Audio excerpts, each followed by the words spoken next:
can go. Hello, and welcome again to Rue's Musings, bringing philosophical yoga wisdom to Colorado Springs and beyond. I don't know what that means, but I think it's fun to say. Today we are talking about a couple of things. And the first is we are talking about our ego. And I am of the opinion that our ego actually gets a sort of bad rap in our community of being this bad or terrible thing. Check your ego at the door, these types of things, I think are not serving us because our ego is designed to do a very specific function, and it, from my understanding, is designed to figure out how we compare to our surroundings, be that a person, be that a situation, i.e. if there's a tiger in the corner, your ego says, okay, me versus tiger, tiger wins, I'm gonna go. It's meant to keep us safe, to keep us alive. If we were in the hunter-gatherer situation, it's not like who looks better in that skirt. It's can I interface with this coyote or should I run? Fight or flight, yada yada.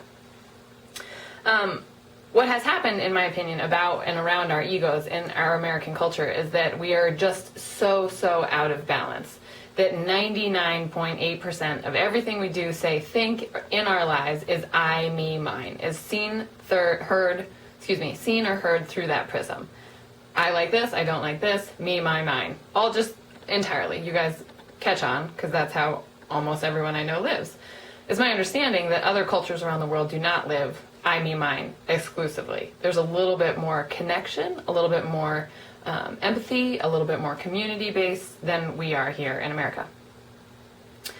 Another thing that I think the ego does is it really wants to define us comparatively to our surroundings. And it wants it to be a specific thing, which leaves us in this box. I am blank. I am angry. I am a woman. I am crazy. I am free. I am depressed. That's how we define ourselves, and we feel like we need to stay inside that box. We feel the need to define ourselves singularly and stay inside that box. And I am done with it. I don't think that that's how we're designed. I don't think that's how we actually are. I do not think that's the reality of our situation on the various levels. I think we are shades.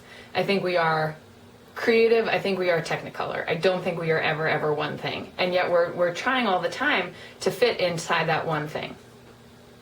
I had this thought, I left my mentor's house the other day, and he is a very think outside the box person. So I was having this thought about, okay, what's outside the box? How can we play more outside the box? But then I thought we also need to connect to center. So I had this tagline of connect to the center, play outside the box. And I think that that's really what yoga is asking us to do, that there's a truthfulness inside that's still pointed, but then how we express that is so vast and crazy and huge and wild and messy and not singular. It stems from the center, and then the limbs of this are wild.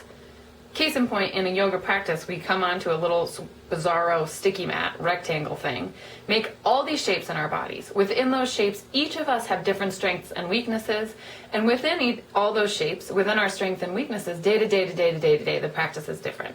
So it's one of the reasons I love an asana practice, the poses, because it helps us understand we can't be single pointed. Be your full self. Be the entirety of it. Don't try to be one thing. It doesn't help us. So we can love more, we can be more connected, we can understand that everything is an I, me, mine, and that I, me, mine cannot be defined singularly. I'll see you soon. Next week. Bye-bye.